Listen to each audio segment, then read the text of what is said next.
Live.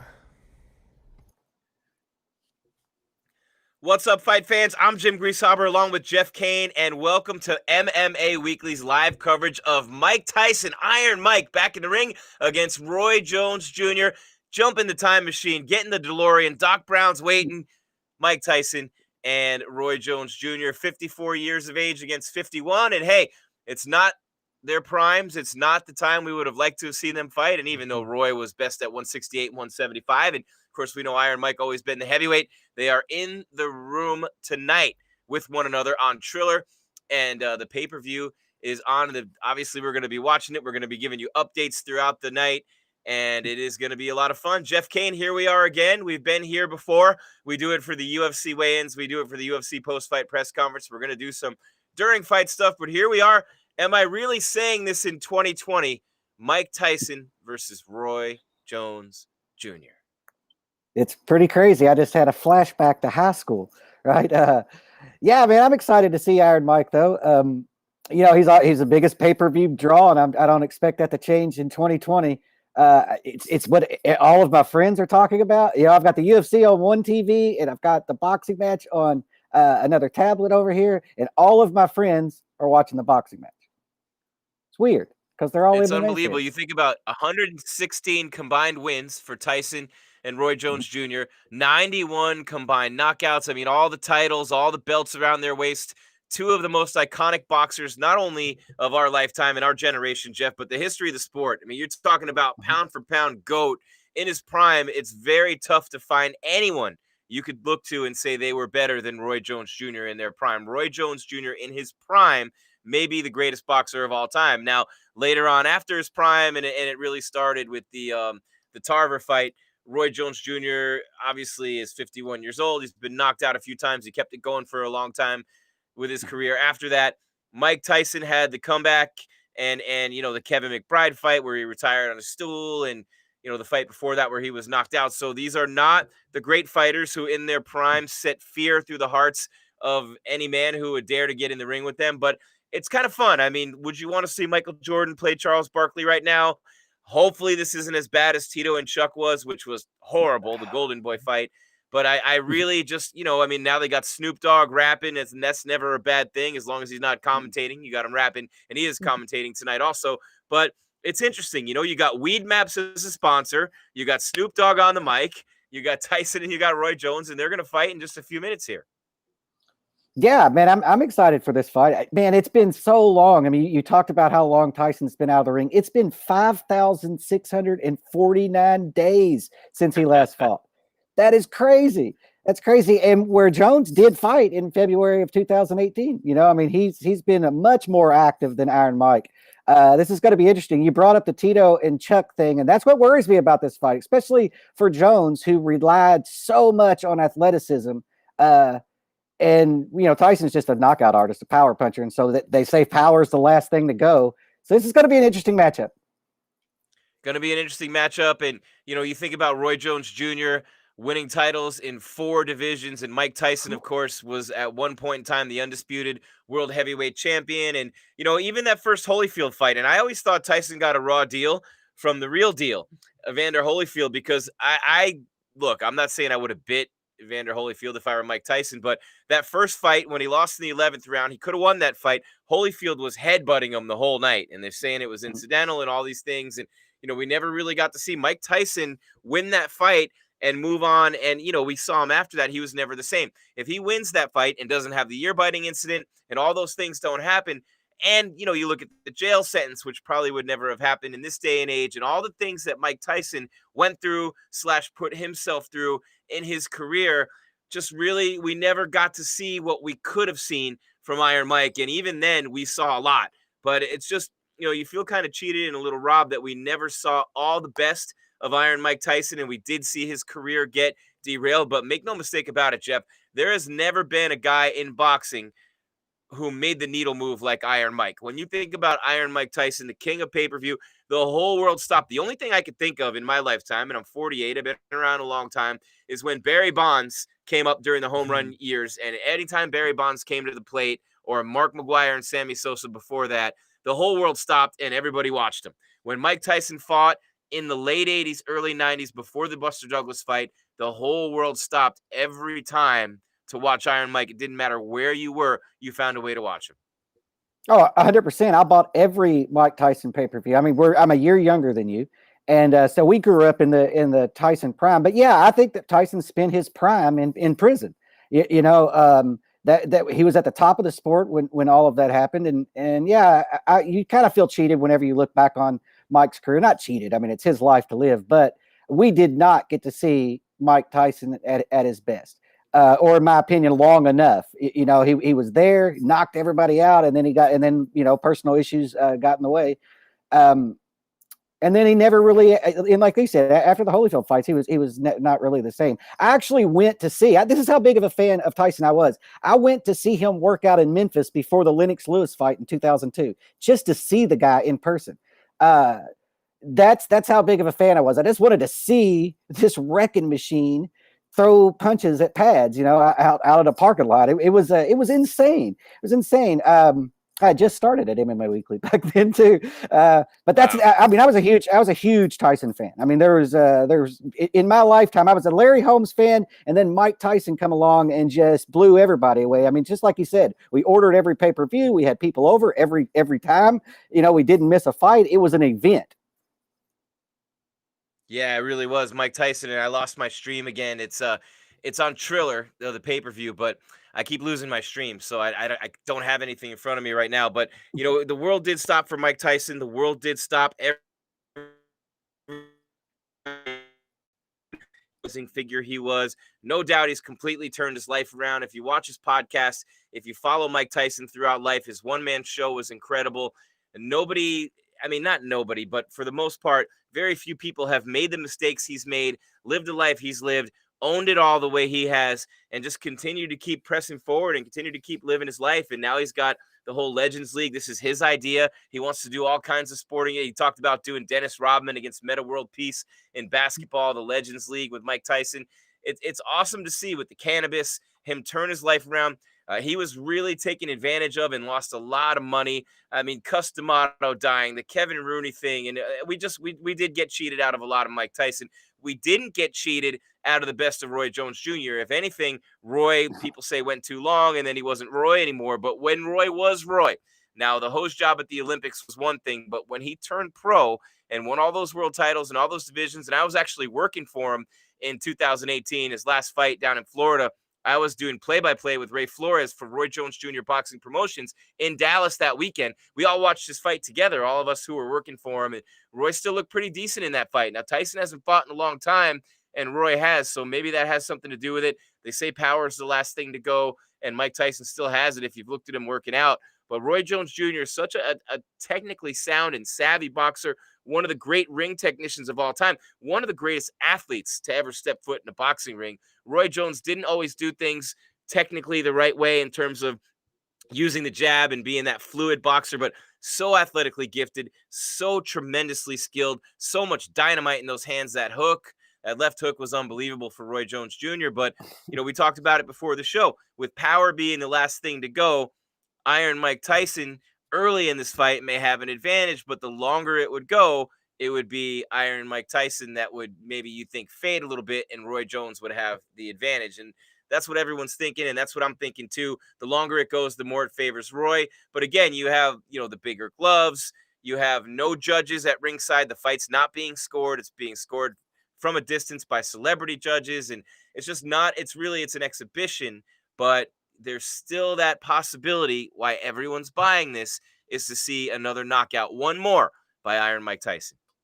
Oh, that's why everybody's tuning in. I'm not sure that they're going to get that because, like you said, I think that Jones is the superior boxer, right? I mean, that's just my opinion as far as skill set goes. But neither one of them are in their prime, so it's hard to tell what's going to happen. And it's like Mike famously said, everybody's got a game plan until they get hit, and that it's especially rings true for a Mike Tyson fight. Tyson's always in it as long as he's standing upright. It's supposed to be an exhibition fight. Both fighters have been billing it as a real fight. So we'll see what happens. It makes me think to the Rocky films. Apollo Creed and Ivan Drago was supposed to be an exhibition bout, and we all know what happened in that fictitious fight. Yeah, oh my God, that was funny. Apollo Creed of course, dying in the ring and all the way across the world against Ivan Drago, and then Stallone, Rocky goes back and fights him. But it's interesting to see. First of all, the sanctioning body is the WBC. There's no headgear. There's 12-ounce gloves, 8 rounds, 2 minutes each. The judges are not ringside, and no official judging will take place in this fight. No scorecards. There is a knockout. The referee can stop the fight at any time. You know what I'm saying? So there's a lot of Mhm. stuff going on here, and the one thing with the drug testing is cannabis is allowed. Mike Tyson, of course, with so much going on there in the cannabis Mhm. industry, but it's not fully sanctioned by the California Athletic Commission. It is approved by the California Athletic Commission. And let's see, they're comparing it to a hard sparring session, and I mean, who knows? Who knows what it's going to end up being? Obviously, the gloves are a little bigger. It's not being scored, but Mike Tyson is still coming out to take Roy Jones Jr.'s head off. There's no doubt about it. Yeah, well, anybody that sparred knows how hard sparring sessions end up, right? They end up in a fight. I mean, that's what happens. Or most of the time, a real hard sparring session will absolutely turn into a grudge match, even at times.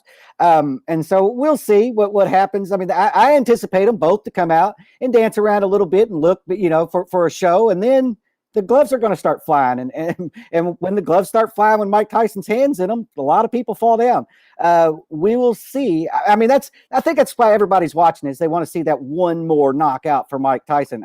And like I said, I'm not sure if they're going to get it. It might actually be the other way around, which would shock a lot of people. We'll see. I mean, we'll see 54 and 51, man. It gives us hope, right? We can be professional athletes in our 50s. Yeah, well, we can. I don't know. I mean, it gives me hope. I mean, I'll be able to broadcast until I'm 100 years old if I live that long, God willing. But it's pretty cool. I mean, who am I to say anything to anyone or pick on anyone who's trying to make a living, trying to make some money? There's a market for this fight. People are going to watch it. I'll be anxious to see what the buys are going to be like. But it's pretty. I mean, look, it is intriguing. They might be 54 and 51, and I'll be honest with you, it's intriguing to me. Is it as intriguing as it would have been years ago? Of course not. Is it as intriguing as it would have been when they wanted to fight in the early 2000s? Of course not. But these are two of the greatest legends in the history of the sport right now getting ready to fight tonight. And this is something that, regardless of how old they are, there's still something left in the tank with each guy, and you can't not watch. You have to watch. I mean, it's one of the, I don't know. I mean, that's my way of saying that I'm watching it tonight, and I was excited to do this show. You can't not watch. That's just it is what it is. You have to watch it. Oh, I agree. There's a big appeal for this. I mean, we're all tuning in. It's nostalgia, right? Catching up to our age group, and then other people are just tuning in that didn't get to see Mike Tyson. You hear this myth. He's kind of got this mythology that surrounds him, and a lot of people have heard but didn't really get to see his fights, except maybe clips on YouTube or whatever. Now they get to see the man in action, even if it's at 54 years old. And and you mentioned earlier that this was Mike's idea and his plan, and it's actually genius if you ask me. I mean, there's a huge market Great. for this. Would I pay to see Steffi Graf and Monica Seles get in a tennis match again? Yes, I would.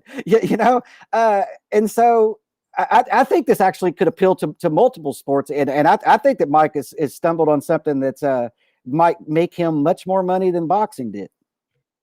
Well, and we know for sure Andy Foster's getting a lot of publicity. The Yeah. California State Athletic Commission executive director, he's been in the news a lot, and he's had a lot to say about this fight. Look, it's an exhibition, it's a hard sparring session, no knockouts, none of this, none of that. They both know, they've given me their word. And then the promoters are coming back out and saying, hey, here's the deal. This is a real fight. It is going to be, they're both coming out to take each other's heads off. And that's Ryan Kavanaugh, the longtime Hollywood executive who's the producer of this event. And it's Triller, Triller, is a rival of TikTok. So it's something they're trying to beat TikTok and trying to compete with TikTok. So $50 million is what they paid to broadcast this fight. He's not a boxing promoter, but he said it's a real fight in every way. The word expedition does not actually have a definition in boxing, except that it's not going on a professional record. The gloves are slightly a little bit more padded, but it's like putting a roll of Kleenex in front of a moving truck. So Roy Jones weighed in at 210, Mike Tyson weighed in at 220. And so Ryan Kavanaugh's excited about it. Andy Foster's trying to CYA any way that he can and get as much publicity as he can out there in Cali. And there it is. it's crazy that Mike weighed in at 220. In the height of his career, when he was at his best, he was like 217, 218 is what he'd weigh in for all of those fights. And he's about where he was in his prime as far as weight-wise goes. And that's incredible because we've seen Mike out of shape a few years ago. You know, we've seen him balloon up considerably heavier than 220. And it's just good to see him back in there, back in shape, and being the draw that he's always been. I'm going to be interested in the pay-per-view numbers as well. I anticipate that they're going to be pretty solid, but we'll see. Pretty decent, right? You don't think? Well, I mean, what are you guessing? Do you think they do 500,000 buys? Yes. You do? Yes, yes, I do. Now I don't know if they'll do much more than that. You think they'll do a million? No, no, I don't think so. I think that they'll do around the 750,000 range, 700,000 range. But I mean, who knows? Who knows? I mean, Tyson used to sell crazy amount of pay-per-views, and so it's really kind of hard to tell. But I can't see it doing poorly. You know, I just can't see it doing poorly. But I've been wrong before. Right? I can see this doing. I think I'm right in line with you. I think maybe between 500 and 750K. Yeah, and I think that'll be a solid success. You know.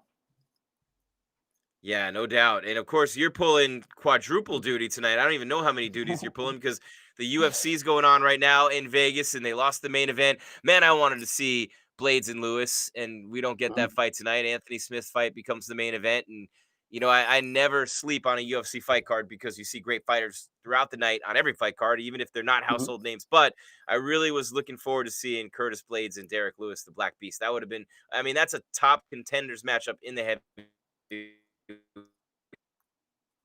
Yeah, it was a huge fight, and to have that drop off the card, it was devastating to the fight card. I wanted to see that fight as well. Who doesn't want to see that fight? And whenever it dropped off, and I'll be honest, my interest level dropped in the card significantly.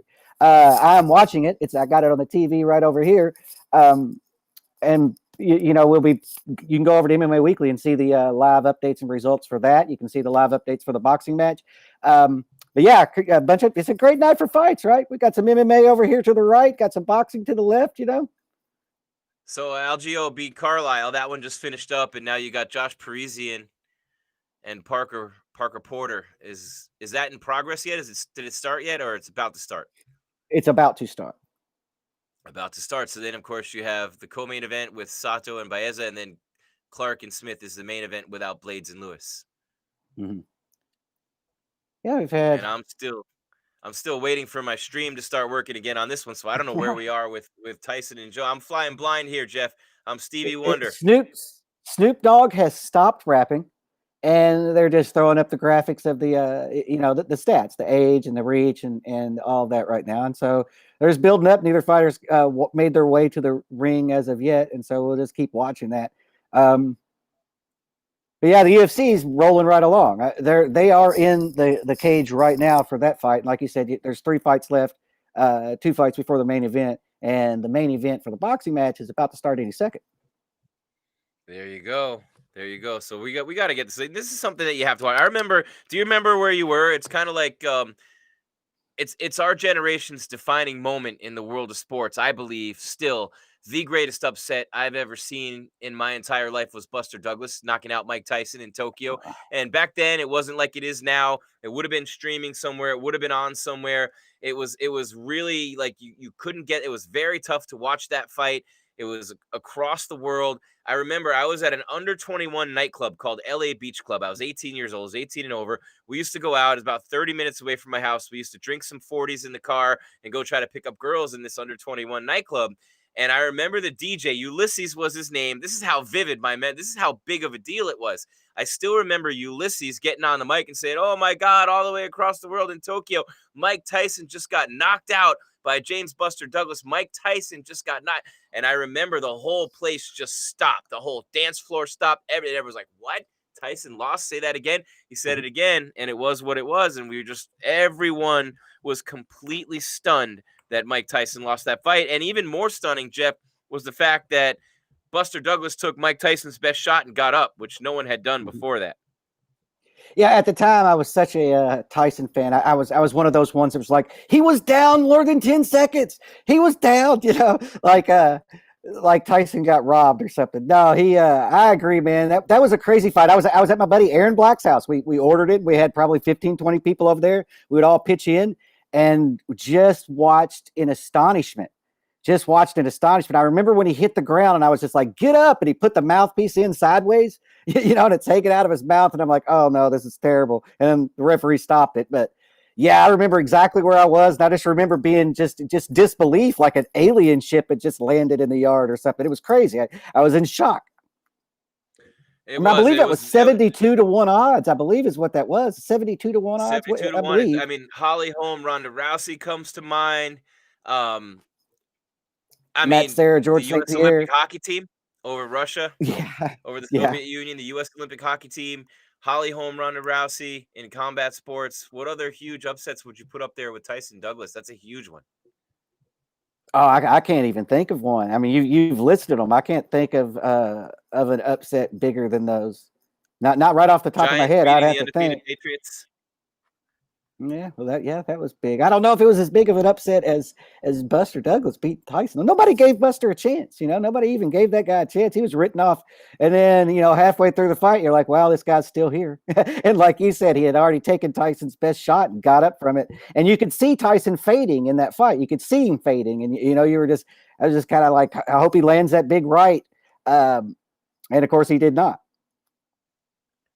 Absolutely. Israel Adesanya, by the way, the style bender, the last style bender, by the way, is commentating tonight.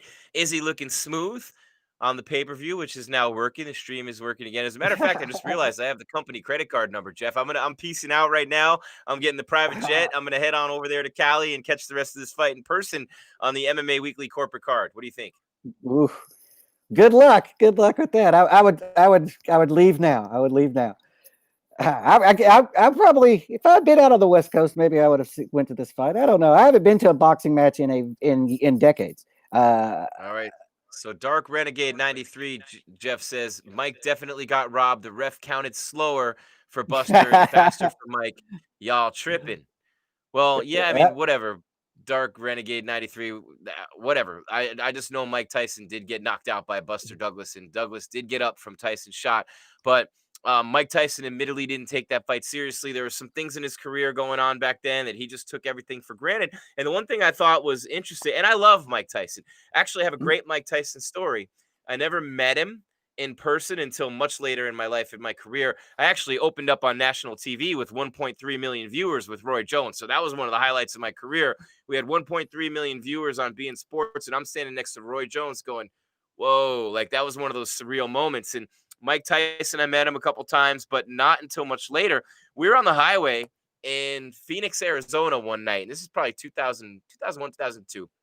We're in a limo. We got a Hummer limo. My old radio partner was an NFL guy. We did a radio show every day in Phoenix on the Cardinals and Coyotes flagship. And, we had our show and he had friends coming to town and we got the limo and we were taking him out on the town and all these things. And all of a sudden, this Bentley pulls up next to us and the window rolls down and this dude's arm is like flailing out of it, pointing at the back of our Hummer limo. And I look and I'm like, holy shit, that's Mike Tyson. Mike Tyson's pointing to us from his Bentley that the back of the Hummer limo where we had loaded up the kegs was flapping and we didn't shut it all the way. So Mike Tyson pulled up next to us on the highway to let us know to pull over and shut the hatchback thing on the Hummer limo, and then never saw him. He just drove away. But Mike Tyson did us a little community service there. I thought that was pretty cool. Nice. That is a good Tyson story. He didn't want you losing all that beer, man. That's a good story, man. I have not met Mike Tyson. I have seen him from a distance. I don't know that I want to meet him. I was such a Tyson fan, and we've covered mixed martial arts and covered professional sports for a long time. I would totally have a fan moment if I met Mike Tyson. I don't know how I would react. I had a similar situation when I first met Vanderlei, because when I first laid eyes on Vanderlei, I was like, oh my God, my heart picked up. And then I was like, all right, gather yourself up. You got to interview this guy. But I would be the same way with Mike Tyson. I would be exactly the same way with Mike Tyson. More so than I was with Vanderlei. And I was a huge Vanderlei fan. I mean, come on. I mean, how could you not be, right? Back then, how could you not be? I've never seen Michael a more Buffer violent in the person. middle of the ring. Uh-oh. Michael Buffer in the middle of the ring right now, getting ready to bring these fighters out. Coming to the ring first, the 6-time world champion. Boy, Roy Jones Jr. is a nice dude, man. Working for him and getting to know him for a couple years. And I was the executive producer and play-by-play announcer for Roy Jones Jr. Boxing. Did a bunch of shows with Sean Wheelock and Ray Flores. And Roy would show up, man. And literally it was like in those days, I mean, even in 2017, 2018, when Roy would show up, you see the grown men, the 50-year-olds, the 60-year-olds, it didn't matter, you would see them just fawn over him. The jaws would drop. Like, man, we're standing here with Roy Jones Jr. And that's the effect that he has on people to this day. And again, one of the greatest boxers of all time. As he makes the walk right now to the ring, Roy Jones Jr. does it with the same strut that he's always had. He might be a little slower than he was back in the day, but who could forget? Roy was entertaining too, man. Roy did, he sang, he rapped at his own fights, always had the entourage. So many people. I wish Roy could have his entourage right now. I wish I could see who was in it, but making the walk by himself, getting into the ring right now, one of the all-time greats in the history of boxing, without a doubt, Roy Jones Jr. Yeah, he looks good. It looks good.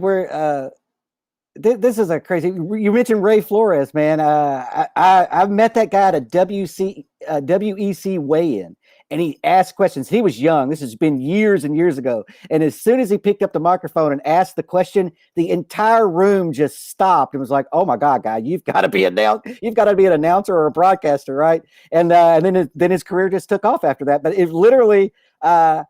Met him at a WEC weigh-in, and he shut the entire place up whenever he asked a question just by his voice. Yeah, Ray Flores is a great dude, and Sean Wheelock too. Got the chance to work with both of them as Iron Mike, and he's just walking. He's got the. I was wondering, man. He's got the black trunks, the black, shirt with the Brownsville, Brooklyn. That's where he's from. He's got the sleeves cut off, Tyson on the back. He's got the trademark black boots. Unbelievable. I mean, just watching Mike Tyson walk out to the ring, there's something about it. I might be 48 years old. He might be 54, but they're still walking out. And it's weird. He had a mask on. Roy had a mask on. We're in the COVID era, but Iron Mike's in the ring. Roy's in the ring. Michael Buffer's in the ring. It's getting real now, Jeff. I'm a little disappointed that we don't have the white towel, right, with just the hole in it as instead of the shirt. But yeah, Tyson making the walkout. He always had this iconic walkout, except there was nothing to it. That was just Mike Tyson, and he didn't, get overly excited. It wasn't like a Ronda Rousey where the pace was all picked up. Just him walking to the ring was exciting because you knew that some violence was getting ready to happen. Can you believe it's been 34 years? About a week ago, it was 34 years from the Berbick fight. Oh my God.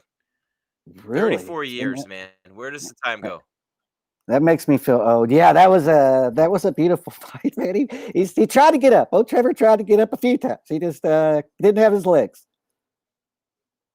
I mean, the Larry Holmes fight, he just bludgeoned Larry Holmes. He crushed Michael Spinks. I mean, just, and look, I wish we could have seen Mike Tyson against Lennox Lewis at Mike's best. I wish we could have seen, and we did. I mean, that first fight with Holyfield, 11th round, he got finished, but that to me was a great fight, even though Holyfield kept headbutting him, and I always thought Holyfield was a cheater.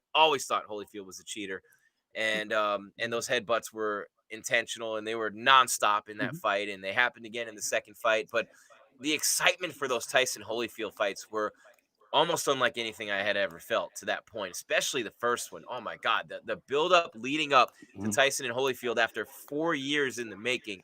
That's one of those things you'll never forget as a sports fan, and that was in the 90s. It was mid-90s, as a matter of fact. Yeah, it was like you said, it was 4 years in the making. And Holyfield, was saying he was specifically training to fight Mike Tyson and beat Mike Tyson, and he ended up pulling it off. And yes, I agree with the headbutts. I was furious in that first fight.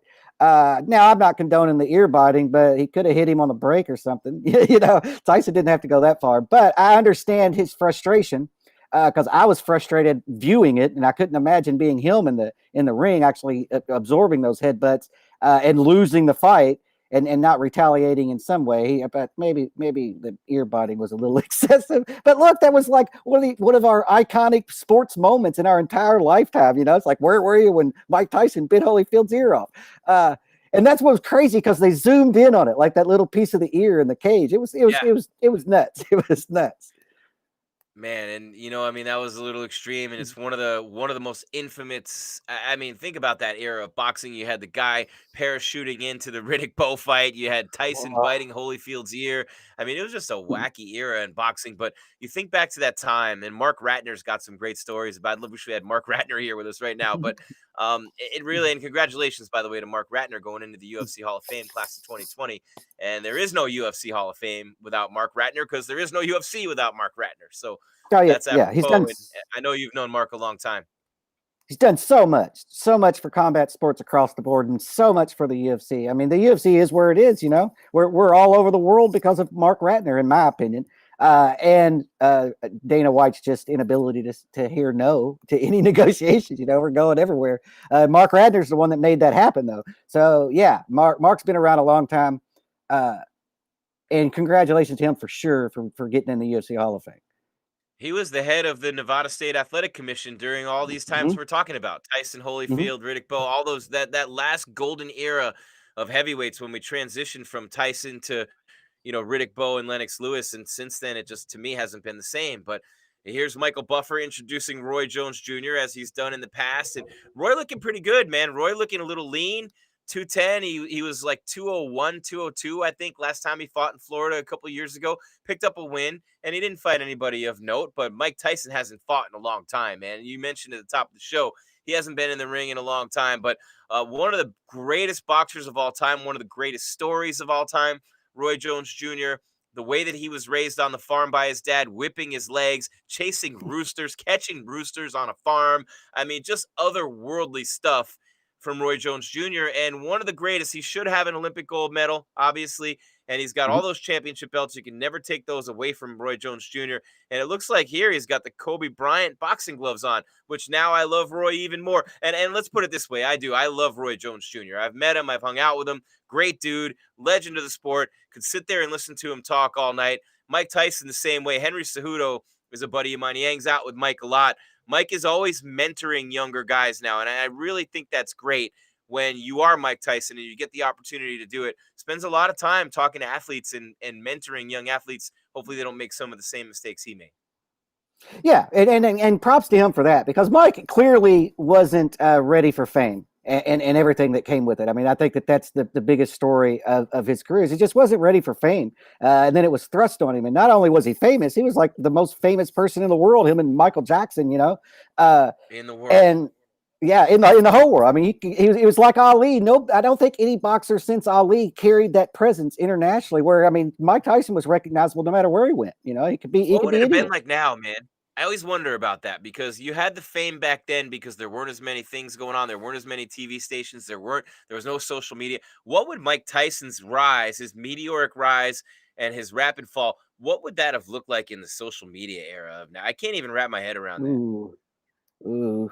Well, I mean, we already see memes with him, but yeah, it'd be crazy if Mike Tyson came around now. It'd be absolutely nuts. I mean, because the hype that he had when there wasn't social media, and there wasn't forums everywhere, and there wasn't a Twitter and everything that there is now for fans to interact and immediately give criticism or praise back. I mean, I don't know if Mike would have liked being famous in this time. Because Really I don't about think to he. start this fight, Jeff. I don't Really think he about to handled start fame this well fight. then. They are really about to start this fight. They are. They're going at it right now. 2-minute rounds in this fight. Is it 8 rounds or 6 rounds? I think it's 8. One of 8. It's Round one of eight, 8. eight, yes, 8 Oh, rounds. and I'm watching it on the fight app, and my feed just froze. Oh boy, Yeah, that's what I worry that's about right. with some of these new providers and pay-per-view. Is yours all right? Is yours still going? Yeah, well, no, it is not. But they were out there, exchanging some punches, filling each other out, and we'll see. Like you said, it's 8 2-minute rounds. I don't expect the first round to be all that crazy. That it's been a long time for both of them to be in there, and I kind of expect them to do a little filling out process. Uh, and just get comfortable in there again. And then I expect it to pick up maybe at the last 30 seconds of this first round. We'll see, though.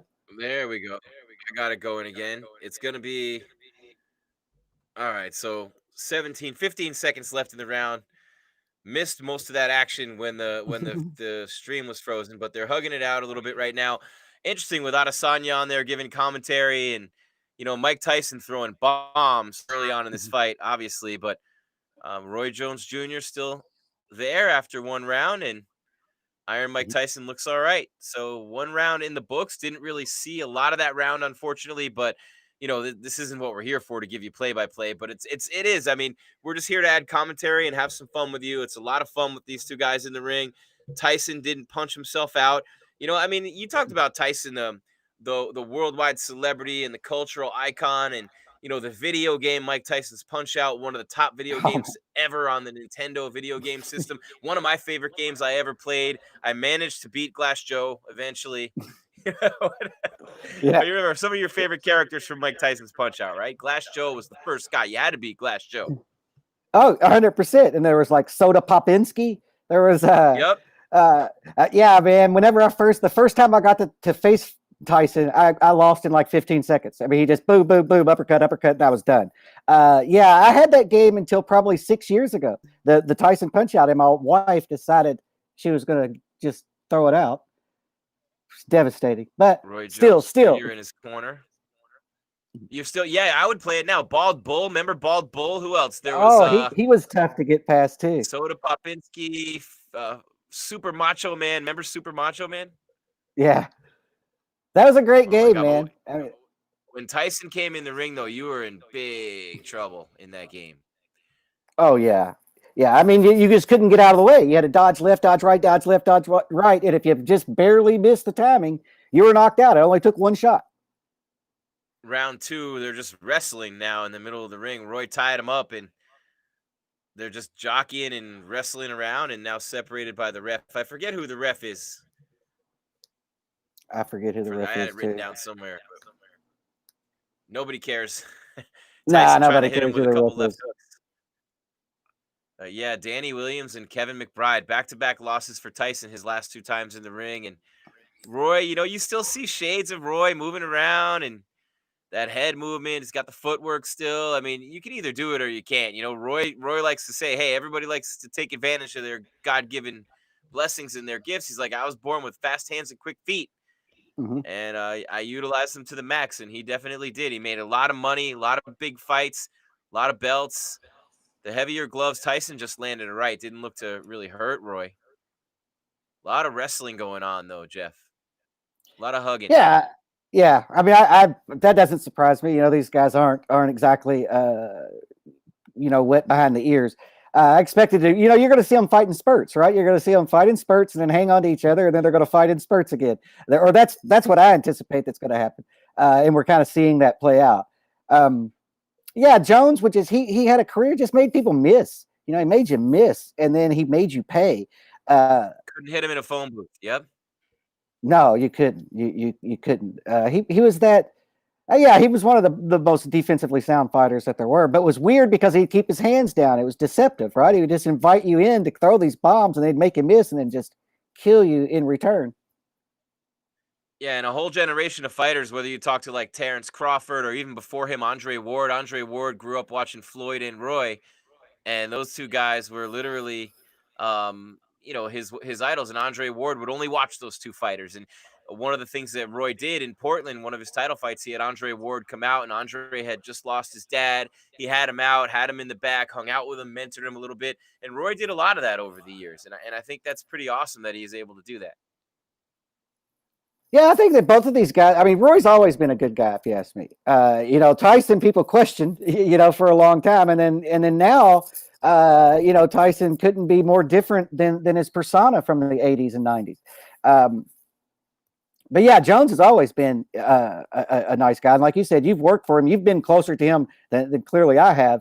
But he just seems like on the surface and the things that he does, he's willing to help people out, and Tyson's willing to do that now, and that's so important for veteran athletes to do to young athletes, in my opinion. Yeah, and Roy landed a jab in that last round. That was a pretty good one on Tyson. But both guys breathing kind of heavy. I mean, it is what it is. We're going to round 3, 2-minute rounds each, 8 rounds set for. Everyone wants to see Tyson go for the knockout.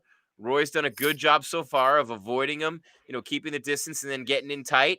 ducking under punches and coming in to hug it out with him a little bit. And Roy Jones Jr. fighting a very smart fight for what he's got to do right now. Yeah, I mean, in their primes, their fighting styles were very different, right? Roy would use that jab and his speed and footwork to keep you in bad positions and keep you on the outside, where Tyson has to get on the inside. So I think it's smart for Roy. Anytime Tyson gets close to him, tie him up. I mean, I think that's what Holyfield was able to do to Tyson, and then it ends up being really frustrating once it keeps going on and it's successful. So I don't blame Roy for that at all. Roy keeping that clench, as we call it in mixed martial arts, right? Yeah, tie him up, man. Don't give I think he's got to keep the fight at distance and not let Tyson get off on the inside. Pushing off one another. Yeah, it's interesting watching these two guys right now. Round 3 of 6. So far, a lot of what you'd expect. Looked like a pretty good body shot landing from Mike there. Or is it getting Oh warned? I man. don't know. Oh, there's a headbutt. Uh-oh. Checking Roy's head.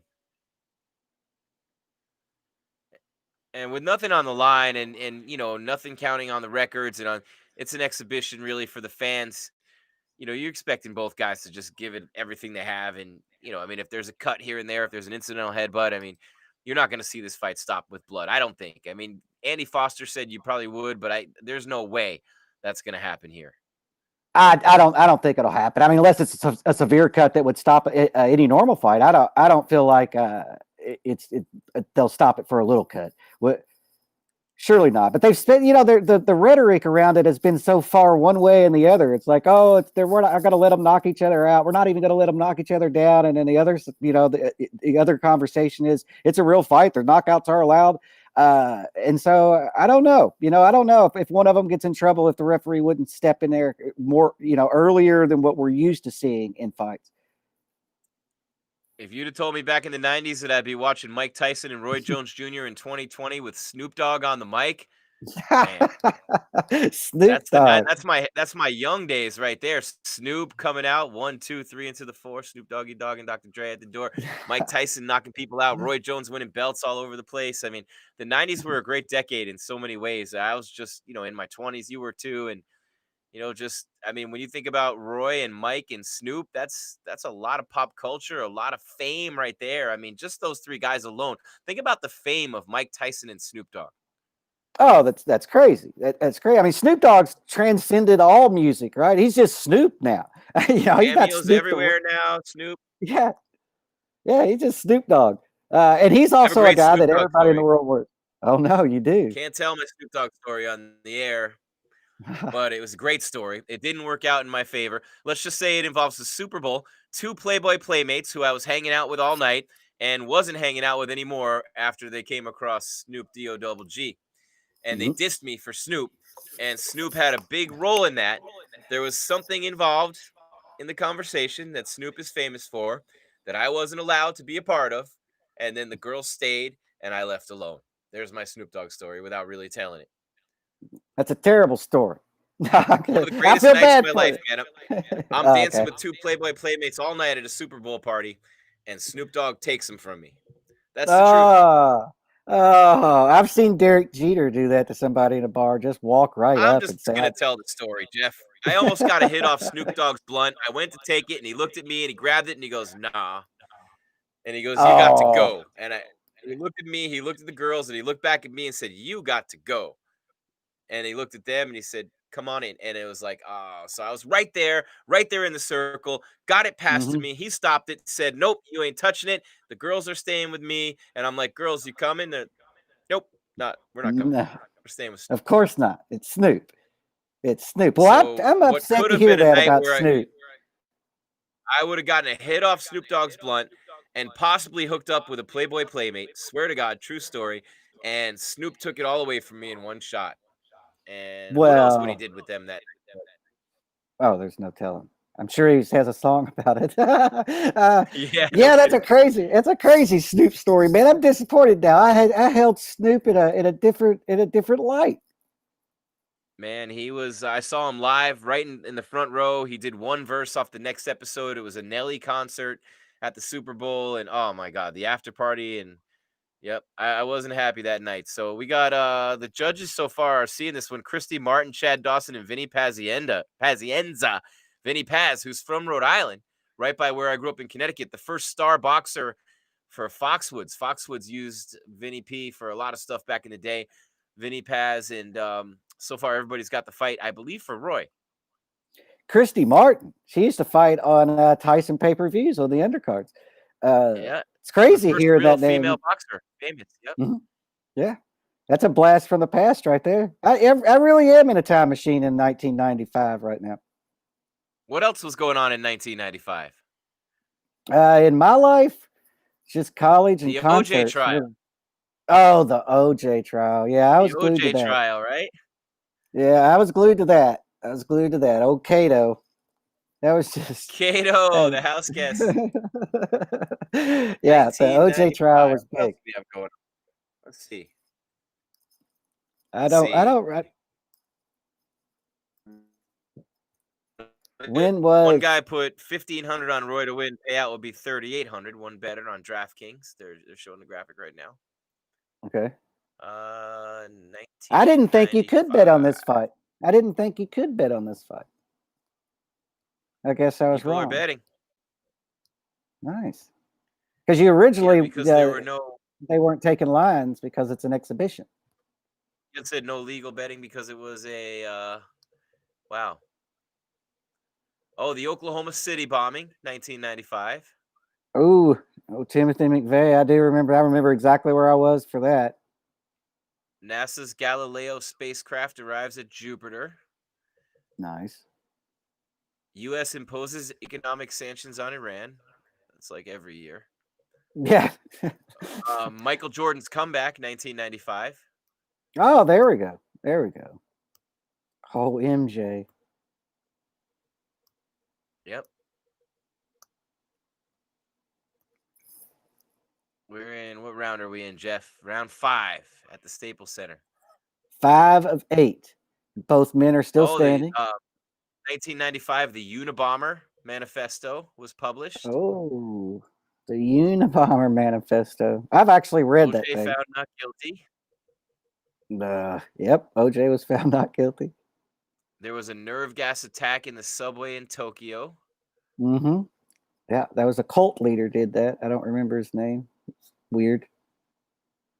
What are some of the best movies? Jumanji, the first one. Yeah. Yeah. Jerry Garcia died in 1995.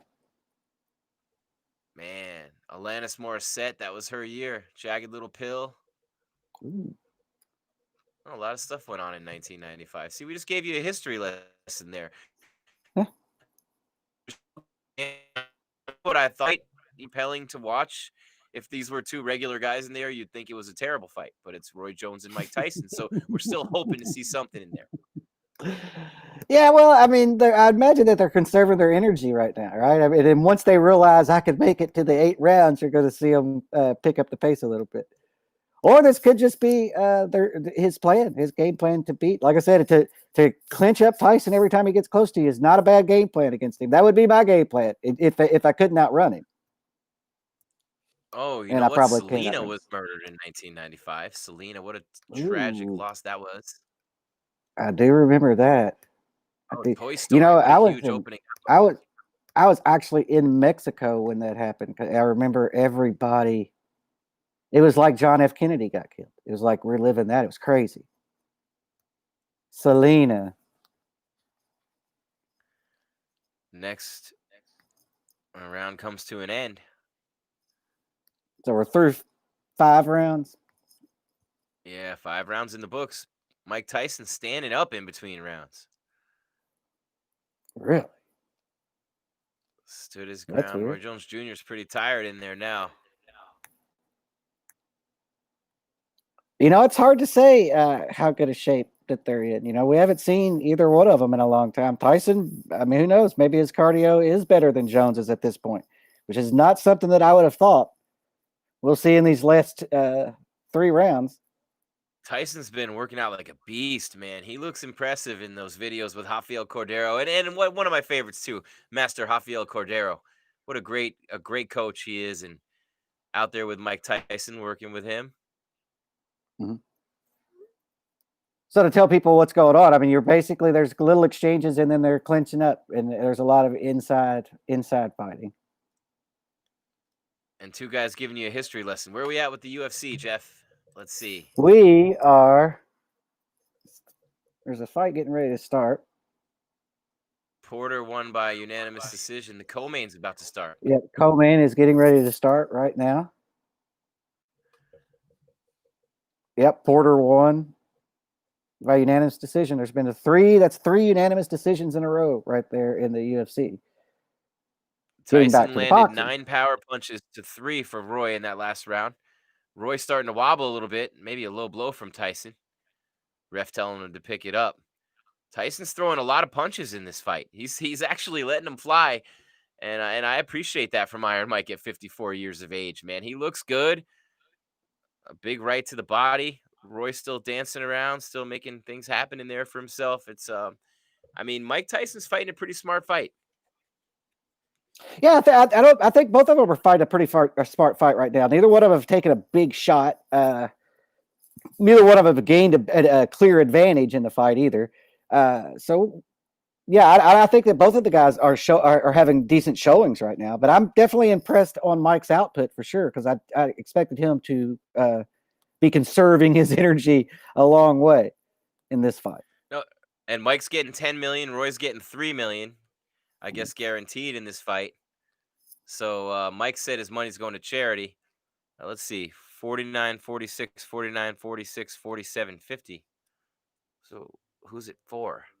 Oh, Jones. Oh, so Tyson's up on 2 of the scorecards from the fictitious judges. They're not scoring it. A winner will not be declared, but there will be in public opinion. You know, we're gonna say who we think won the fight, and journalists across the country are. So the judges, we don't really need them in this. We can judge for ourselves. Roy's moving that head, man. He's got the feet going, got the head. His head moving still pretty damn good. 51 years old. Yeah, his head. Yeah, ooh, I'm just looking at the replay now of him dodging. Yeah.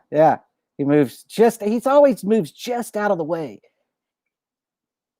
And so he's making Mike miss a little bit. Yeah. He's making Mike miss a little bit in here. Man. Tyson on the stool he doesn't look too winded. He looks all right after 6 rounds. Jones getting up. Jones looks he could look like he winced a little bit when he got up. We'll see. Yeah, it's not going to be a fun day tomorrow. I couldn't imagine getting hit to the body by Tyson. They're tied up along the ropes. Jones backs away. Man, Tyson missed with a couple big shots in that last round. He's closing the distance. Oh, he landed 2 big body shots right there. And then they clinch.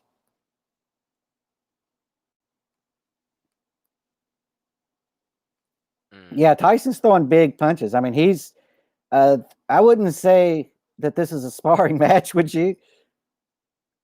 No, these guys are I mean, these are legends, man. And what makes you a legend in a sport is a competitive fire that's, you know, non-existent for 99.999% of the people who ever walk the planet. And you don't just lose that. It never goes away. I don't care if you're 100 years old, it doesn't go away.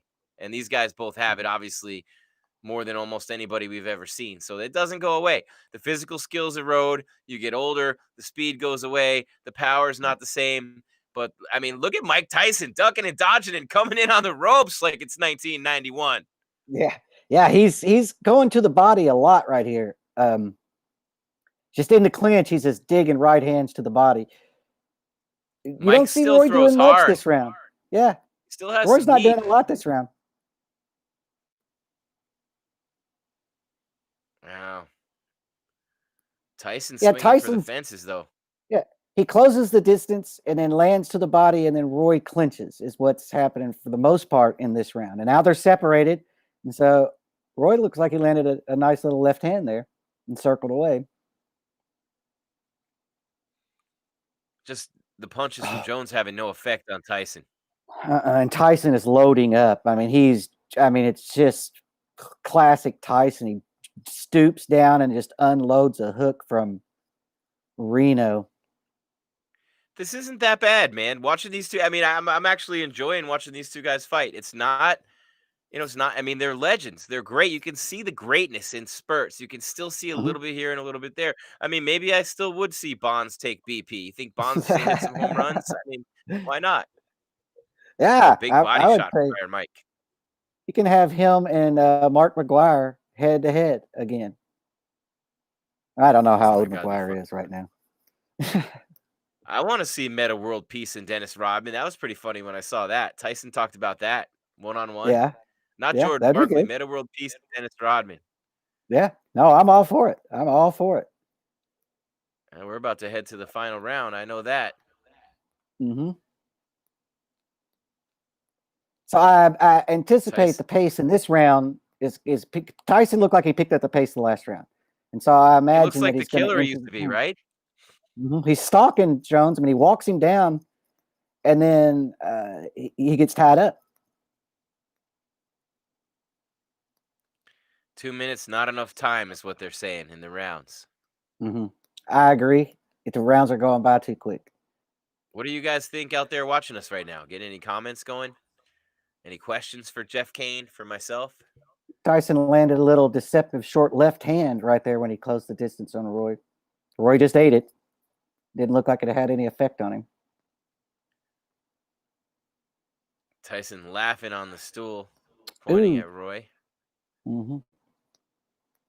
We Jones can't landed turn a the nice volume little up left unless we hand. get in trouble with YouTube. Yeah. Jones landed a nice little left hand on the break. Watch it on Fight. Wait, are you did the round start yet for you? Yes, I'm into the 8th round. I'm not. Hold on. Where are we at? It's okay. Oh, is that the end of the fight? No, or I have more of the round left.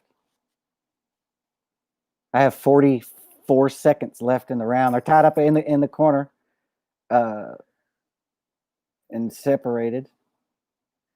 Yeah, it's over. It ended. I'm seeing it over now. So we were a little behind on our stream. Yeah. But it's over. It is, so there's no winner. There's no official winner. We'll see what the scorecards say. Well, I mean, just from watching, I know that Tyson won the last 2 rounds. Or I would say I scored them for him. And now The early rounds, I was sort of watching the back and forth on the UFC, so it was hard to watch those. But Tyson has definitely been the aggressor and had higher output in the from round 6, 7, and 8, in my opinion. But no one, it's over. No one was wobbled. No one was knocked out. I didn't see either one of them really hurt. Yeah. They were competitive, though, and they both fought like hell. I'll give them that. I mean, it was fun to watch in spurts, and there was a lot of hugging. Yeah, Tyson looked. I mean, I was impressed with Tyson the way he looked like almost his old self a little bit. He was head movement, bobbing to close the distance, and then unloading hooks like you're used to seeing, and then Roy jabbing and clinching up. Now, Tyson's left eye though is pretty swollen right here, so Roy had some success with his jab for sure. Tariq Abdurrahim says, "Hey, I want to see Jeff versus Meta World Peace." Yeah. I don't. I don't. I do not. My cardio is so bad right now. They're breathing heavy after this fight, though. See, this is where you see just how old they are. It's after the fight's over, and see how look at them. They're laboring a little bit. They embrace shaking each other's hand. It was, you know what? It was entertaining. If we weren't doing the show, I was debating on whether or not I was going to get it. I mean, it wasn't really super exciting to me, but based on what I was expecting, I'd say I was pleasantly surprised. Yeah, that it wasn't a bad fight. It wasn't. It was a fight. It looked like a normal boxing match to me. It was just conflicting styles a little bit, and when Tyson gets on the inside, Roy would tie him up, and on the outside, Roy would have some success with his jab, and then Tyson would walk him down and land to the body, and then they would tie each other up again. Yeah, and I box every day, or I try to, and I work out, and it's not.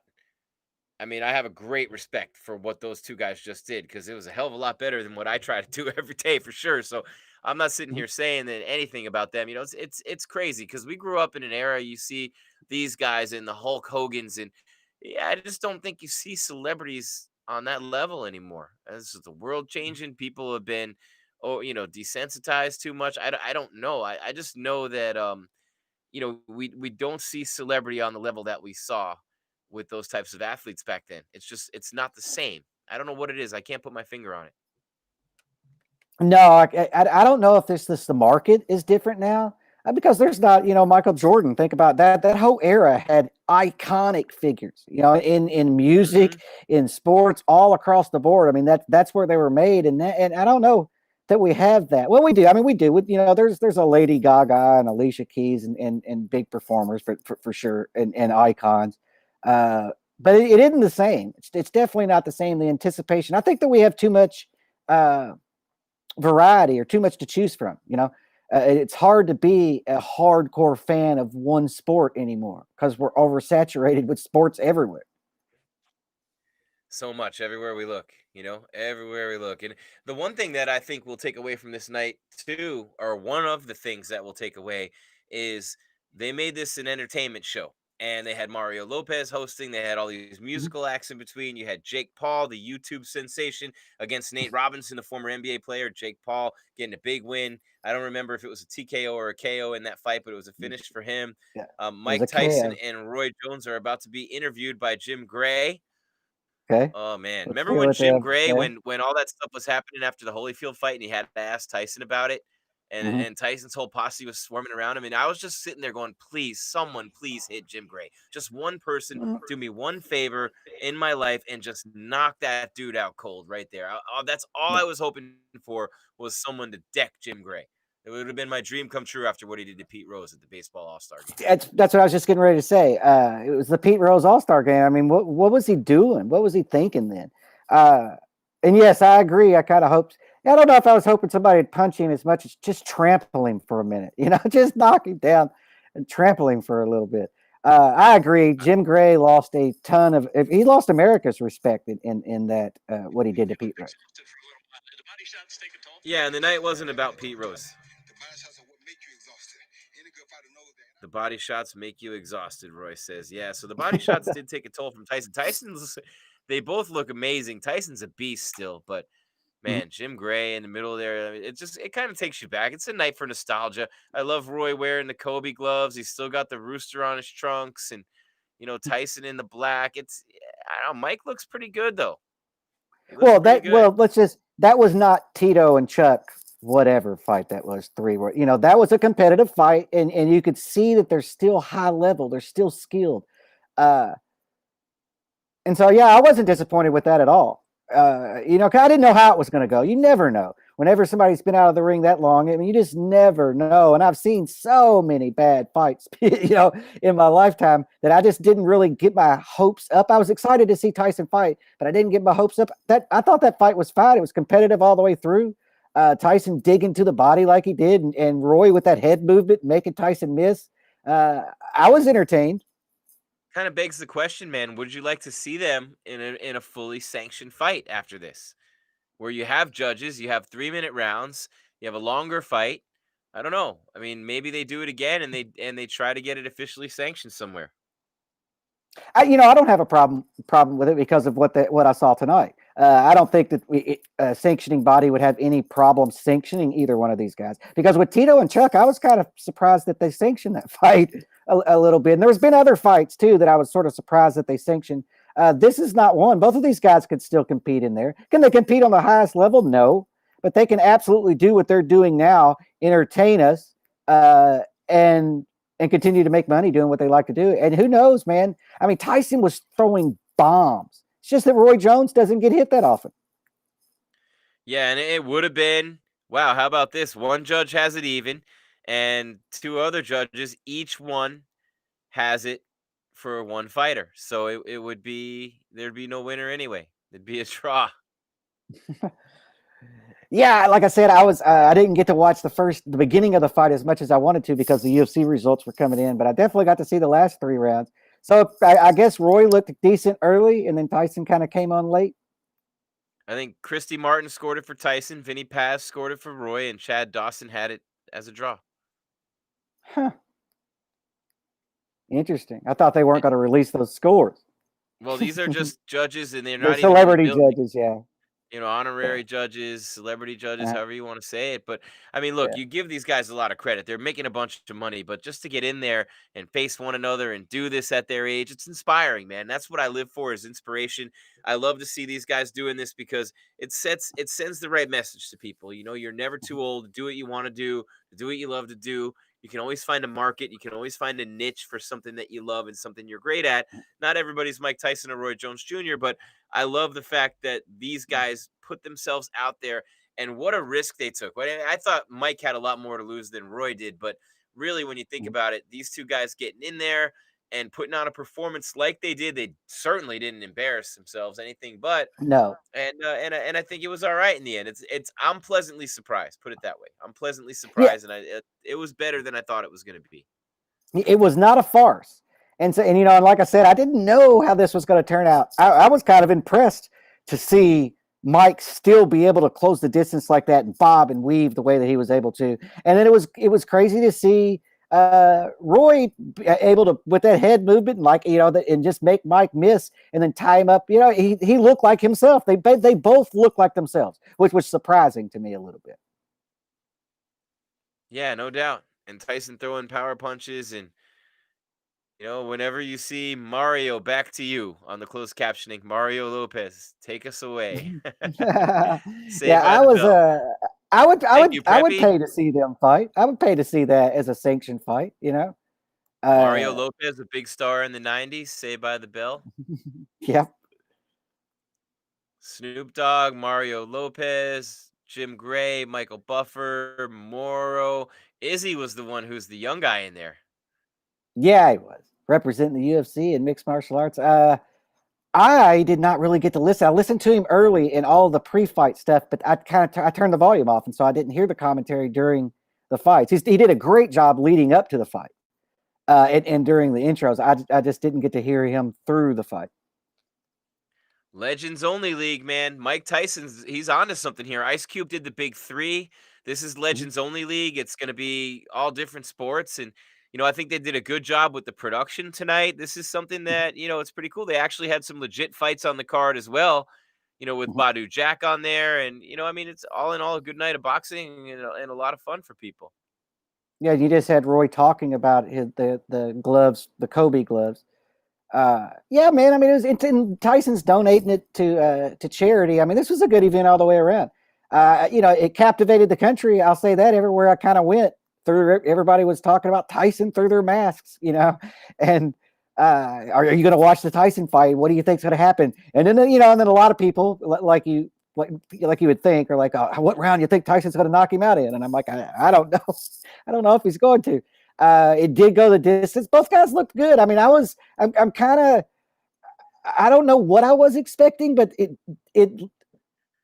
they over delivered for my expectation level. I'll say that. I kind of go into these, thinking that it's mainly going to be entertainment. There's going to be a lot of dancing and a lot of showmanship, and that was not what happened at all. That was a 2-minute, 8-round boxing match. No, and you know what? Jake Paul is a pretty decent boxer, and we've seen him before, but Jake Paul can throw down. So he's called out Conor McGregor. He's called out Ben Askren. Interesting to see Jake Paul in there. He's a wrestler. He's a boxer. Him and his brother Logan. So he looked good against Nate Robinson too. Face planted him. I mean, he had him hurt and then just face planted him. The kid has power for sure. And he's been getting a lot of attention because of the call outs. And I didn't really know before talking to you today who he really was. And so I kind of wanted to, I was interested. You piqued my interest before the show on watching this guy fight, and he laid a beating on him. And So we've who had knows? over Maybe he'll get one of those fights. we have 21,000 people watching us right now, and they're all in the chat room. It looks like in there. We're having fun with this one. So people really wanted to see this. Almost 21,000 people on MMA Weekly right now. Well, it was a good show. I mean, like I said, if you get a chance to watch the replay of that fight, I've seen much worse boxing matches from people who are half the age. Like I said, you had glimpses of both of them. I mean, whenever you think about Tyson and him and that defense, the hands right here, and then he would bob and weave and get inside, throwing hooks to the body and the head. That's exactly what you saw. Roy Jones with his jab and footwork and working angles and trying to get you in a bad position and then tying you up if you get too close and trying to stay out of danger. That's what you saw tonight. I don't know. Like I said, I scored the last 3 rounds for Tyson. I don't know. The judges, as you said, scored it a draw. Neither one of the guys, the one thing that the fight did lack was that wow moment. Neither one of them like hurt the other one or the fight was getting ready to be finished. They put on a competitive fight, but I think that a lot of people were expecting a wow moment in there. Yep. People saying Tyson took the L. It ended up being a draw. But there was no official scoring. Where can you watch the fight? It's on Fight, FITE, the app, and that's where we watched it. My buddy's there. Shout out to Keith Evans. Love Keith. And known Keith a long time when we worked together producing boxing and MMA over the years. And it's just, look, it's a boxing fight, right? It's a boxing match, and neither guy embarrassed themselves. It ended up being a draw on the honorary celebrity judges scorecards. Mike Tyson throwing a lot more punches throughout the fight. Roy looking crafty, ducking, dodging, shucking and jiving and getting in there and tying him up. But interesting, interesting. It was interesting. Like I said, I was really impressed with the way both of them moved, because we've seen some guys fight that are younger than this, but well past their prime, and they didn't. And and I go back to Tito and Chuck. They didn't. Both of those guys looked way better than either Tito or Chuck did, in my opinion. Someone said Cain versus Grieshaber. There we go. No. You got they don't like me out there, man. They're trying to get me killed over here. They're trying to get me killed. You got the Big Lebowski sweater on. You got the. Yeah. Speaking of the 90s, was that the 80s? It was probably the 90s. I think it was the 90s, right? Yeah, I think it was the 90s. It was definitely a draw, guys. Don't waste your time. If you hadn't watched it, I would watch it. Tyson should have won, but it's a draw.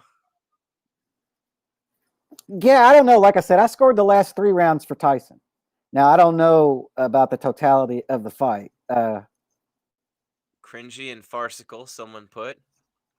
If you're going to take the time to type the word farcical, I'm going to read it, because you typed the word farcical. Good on you. I like it. Yeah. It was not a draw. Trump won. There you go.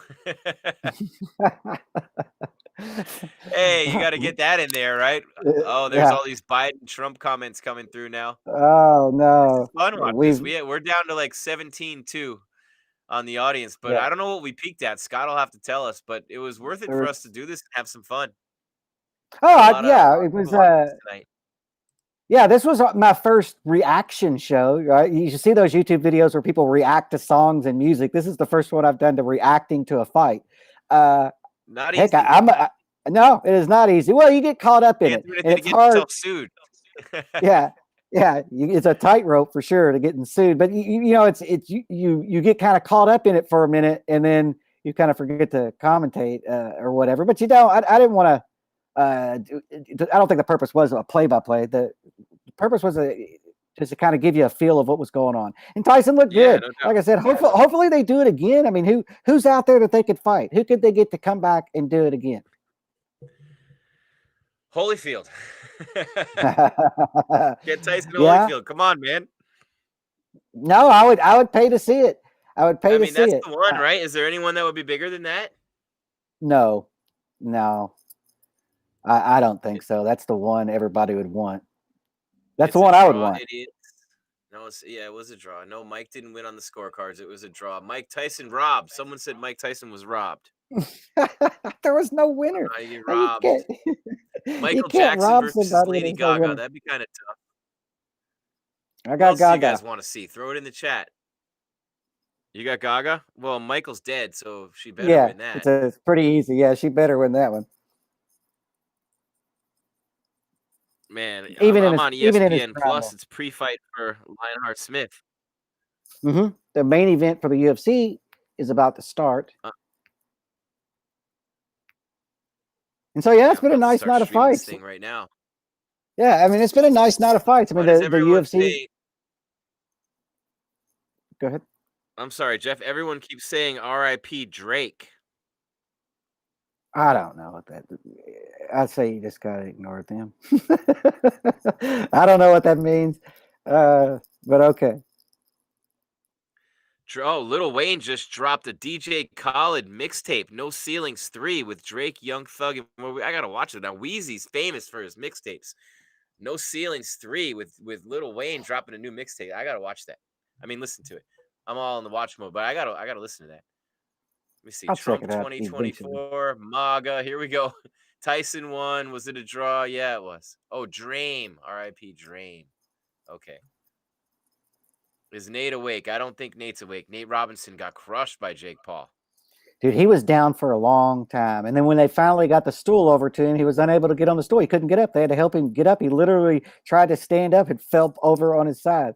Uh, yeah, that was a vicious knockout. I mean, he was out for a minute, and then took him a long time to get his senses back. Jeff and Jim think Trump and Tyson won. Someone just put that in there. I love these comments. No, I I'll don't pick think Trump won. Tyson.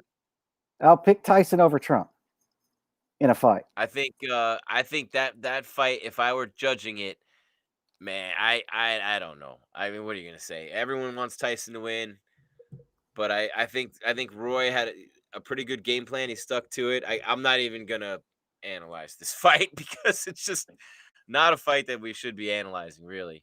What Yeah, do you think? I don't think I'm fine with the draw. If people scored at a draw, like I said, I didn't feel like anybody had the upper hand at any real given moment. Tyson, you got excited when he closed the distance because it's Mike Tyson closing the distance again, and you kind of have flashbacks of what happens when he does that. And then you had Roy tie him up, and then Roy land some shots too. I mean, he landed on the breaks. He landed when Tyson would close the distance. He would land these little sneaky little uppercuts on the inside.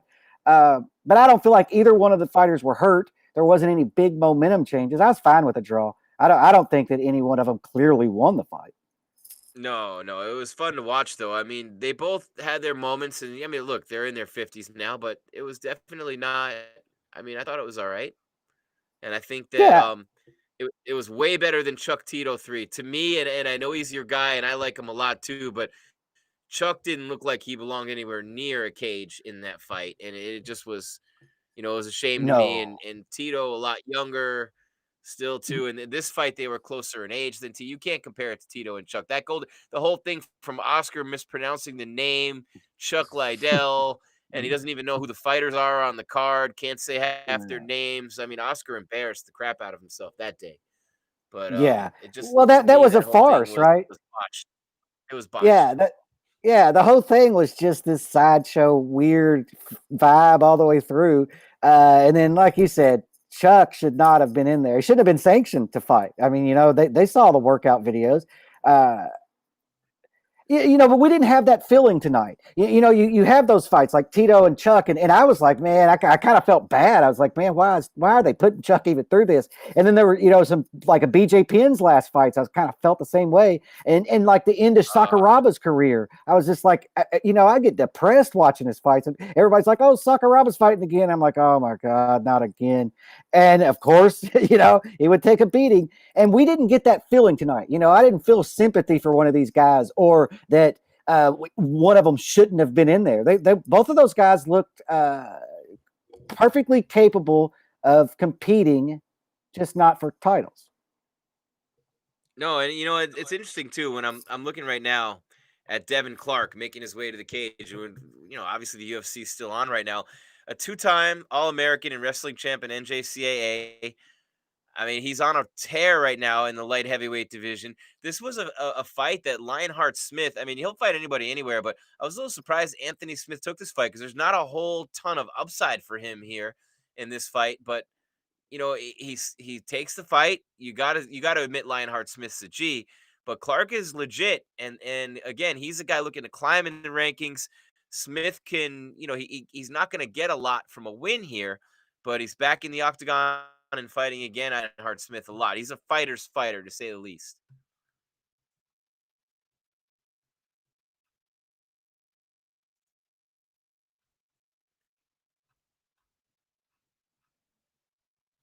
So a lot of people saying Roy won. A lot of people saying Mike won. I don't know if Jeff is frozen. De La Hoya versus Dana White. Vinny Luciano, you get the quote of the night, the text of the night from the chat. De La Hoya and Dana White. Now that'd be one I would pay to see. Roy and Tyson with a draw. But that's what the celebrity de facto judges called it. But people saying the fight was garbage. Interesting. I think we lost Jeff Cain. All I see is a silhouette on the screen. There goes Jeff. Hopefully we get Jeff back on, but if not, I'll take you guys home. RIP Deep State, MAGA, Trump lost. Here we go. Anthony Lionheart Smith, by the way, making the walk to the main event in Vegas. What a year it's been for the UFC, man. Just marching right through COVID, and setting an example for everybody. Dana White not letting anything beat him. And just an unbelievable year for the UFC. Yeah, and they keep overcoming. The UFC keeps having to transition. There I am. I mean, the main event off this card was dropped because of COVID, but the UFC, keeps going. They keep plugging forward. It's been a phenomenal year for the UFC. They set the tone for professional sports to come back, and they're still going and have huge fights. I mean, McGregor's coming back. I didn't think they would be able to pull that off during COVID. I'll say that. I didn't think Conor was going to fight until all of this was over. We could have full packed arenas and be the Conor show. And the UFC was able to pull that off. It really is interesting. And when I look at Lionheart Smith and Devin Clark, this is a pretty decent fight. I mean, I'm not sleeping on this fight at all. This is a guy in Lionheart Smith, 33 wins, 30 of them by finish. He can knock you out, he can submit you. He got the title shot, could have taken the belt from John Jones, if he accepted it with the knees while he was down, and he didn't do it. He's a fighter's fighter, had some losses on the way up, continued to just make his way toward the top, ended up with the title shot, didn't go his way. He gets the big win over Gustafson in Gustafson's home city. And I mean, I love Lionheart Smith. It hasn't gone his way lately, but this fight though against Devin Clark is legit a real deal fight, and that's a tough one. I mean, that's a really tough fight for Lionheart Smith to take without a whole lot of upside for him. Very risky fight for him for multiple reasons. For Clark, man, this is a no-brainer, right? I mean, you get Lionheart Smith, somebody who's fought for the title, and if you can take him out, then all of a sudden you're on a 3-fight winning streak. You're jumping into the top 10. It's a no-brainer for him. But for Anthony Smith, this is a very, very dangerous fight. Very dangerous, and one that he can't afford to lose. He's 30. Yep. Fighting out of Jackson Wink. Interesting. He has lost to Ryan Spann. That's his last loss. And Blachowicz beat him by submission. Blachowicz and Izzy talking about fighting one another. That would be fun. That'd be one I would want to see for sure. Herb Dean's the referee in the UFC main event. We know that referee. 12,000 people in the chat. Well, we'll walk them through the main event. Yep. One of my favorite memes is Herb Dean over a casket that is freshly buried in the ground with the dirt still out of it, and it's going, "You're gonna have to show me something if I'm not gonna stop the fight." And it's a casket. Yeah. Maybe a little unfair, but it's funny. I think it's funny. Herb's a great referee, man. A good dude, really good dude. I like. Yeah, I've had the opportunity to hang out. I'm a little partial to my guy Mark Goddard. Oh, are you? I don't know if I'm a fighter. I got to go. Yeah, I don't know. It just depends, man. I want a different referee if it's a grudge match, and if it's a fight that a title fight, I want Herb because I think that he is going to protect you and stop it at a good time and let it go when it needs to go. But if it's a grudge match, then I want Mario in there or something that's going to let this thing go until one of us is on life support. Yeah, people saying Tyson dominated. Roy didn't win one round. It was a draw. Yeah. Well, when you watch fights, the hardest thing about watching fights is getting over seeing it the way you want to see it. You know, that was always really hard for me. Uh like for instance, whenever I would score Liddell fights, whenever Liddell and I were close, I would refuse to do it. We used to score the fights and do all this stuff on MMA Weekly Live during the events, and I wouldn't do it because I knew I was biased. I knew I was biased. That's like Chuck just got hit 3 times. Oh, but he landed a jab. Chuck's winning the fight. No, he's not. I just want him to be. And so you got to be real careful about watching a fight through that lens. It's easy to do. It's human nature, you know. Man, You know, Anthony Smith with a nice takedown, went chest to chest with Clark, and early. now in top position. He's got some height advantage in this fight too. Round 1. And yeah, he's got him in the center of the cage as well. He's going to be able to use the cage to get up. It looks like he's working to take his back. Yeah, pretty good jiu-jitsu, Anthony Smith, without a doubt. He's got, 12 submissions in his pro career. Mm-hmm. I'm kind of surprised that he came out and took him down right away. He won the most important fight of his life when he beat the intruder in his house. Yes, that's true. That's true. Jim versus Tyson. That's what somebody put. I was sort of surprised to see Anthony go for a takedown that early. I thought he would mix it up on the feet first, but maybe he knows more about it than I do. He is a former title challenger. Maybe just a little bit. Although those eyes have seen a lot, Jeff Cain. Those eyes have seen a lot in 18 years in MMA Weekly, my friend. Yeah, he just got reversed. Clark has top position now. No, we should not. Oh, I see. You're a little ahead of me. Yeah. You're a little ahead of me on the stream. But I don't want Dana revoking my credentials. We don't want to get MMA Weekly banned. No, we do not. We do not. I don't need to be boxing anyone. I'll put that out there right now. I don't need to be boxing anyone. If I can't talk my way out of a fight, then I already lost it. I'm old. I already lost it. There you go. How on earth was that possibly a draw? If we look at draw, this. Joe Rogan, what? Joe Rogan is not dead. Lionheart from the bottom. He has put a triangle on. And that looks deep. It looks Big deep. Time triangle.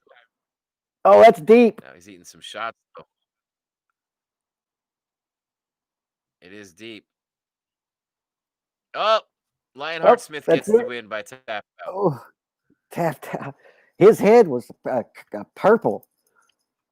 That was a tight triangle. Position, took him down. Wow, now the UFC fights are over too. Good win by Lionheart Smith though, in a fight that he needed to win because he was the favorite, and not the favorite, but he's the guy who higher in the rankings had a lot to lose in taking on Clark, but he's back in the win column.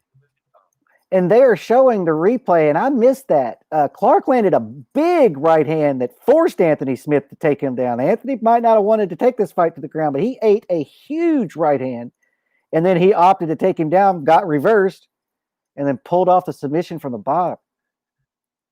Great performance by Anthony Smith. This is how he needed to look in this fight. Yeah, and it was supposed to be who was his opponent supposed to be? I'm drawing a blank now. Who had visa issues and couldn't fight? Who was it? Because there's been so many. It was fights. It was Gamzatov. Shamil. Okay. Yes. Yep.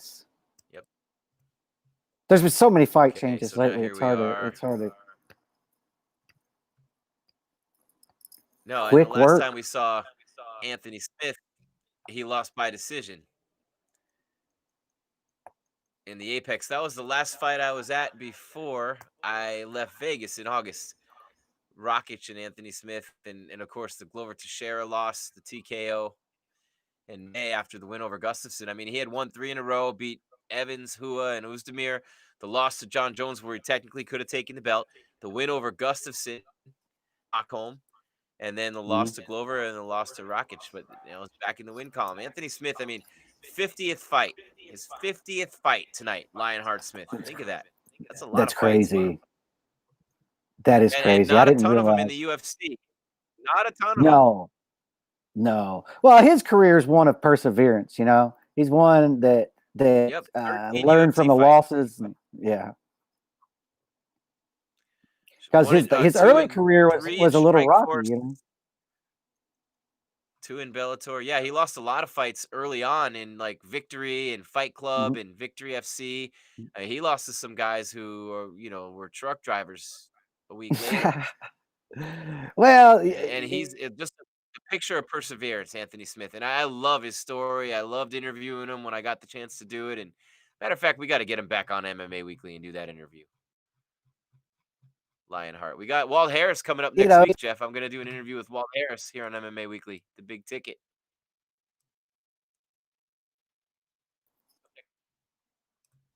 Jeff, did we lose you again? Next week. Oh, we have Emerson versus Howland. So the next two events are also at the UFC Apex in Las Vegas.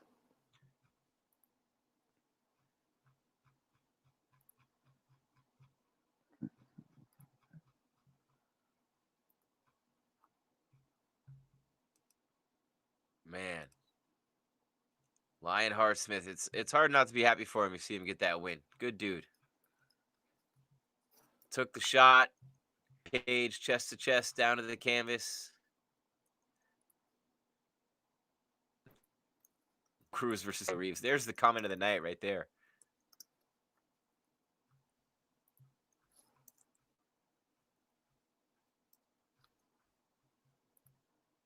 Jeff, are you still there? I don't know if we're having trouble with the stream now or what. Scott, can you hear me? Yes, I can. I'm here. Can you hear me? All right, so we're still going strong. We got about 9,500 people still on the stream. I don't know what we peaked at. We got a little bit of lag. We had some good numbers for this one. We hit 31,000 people joining us tonight. 31,000 people. How about that on MMA Weekly? Jeff, you back with us? Did you hear that number?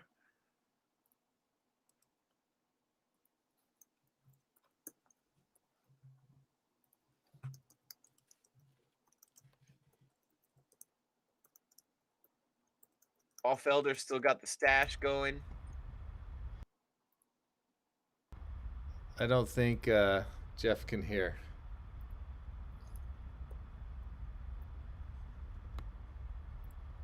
I think Jeff the stream as we wrap it up here. What a fun night it's been. Scott Peterson, Jeff Cain, MMA Weekly, almost 20 years, the most trusted source for news and entertainment. We got a lot of big things going on, new shows coming up left and right.